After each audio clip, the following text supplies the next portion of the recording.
Hello guys, welcome to WebTech Front. So in this tutorial, we are actually going to build a WordPress site which looks exactly like what you are seeing on the screen.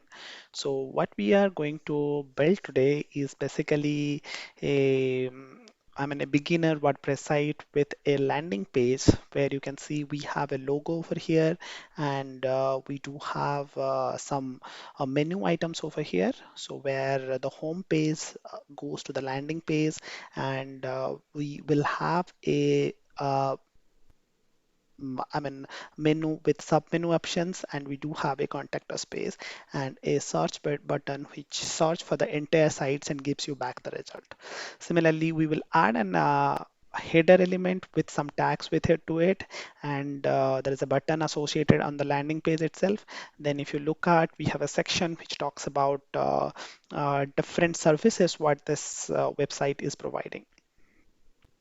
So we talked about this is a WordPress site. So in order to build a WordPress site, so what are the things we need for building a WordPress site?